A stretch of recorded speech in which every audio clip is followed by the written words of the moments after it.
గుడి బొమ్మవై ప్రతిభ చూపి బ్రహ్మాండ నాయకుడివైనావు. మాతా పితలకు ప్రదక్షిణముతో మహాగణపతిగా మారావు.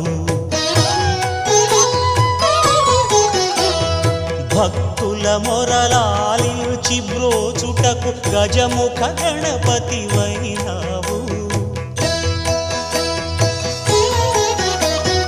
బ్రహ్మాండమునే బొజ్జలో దాచి లంబోదరుడవు అయినావు.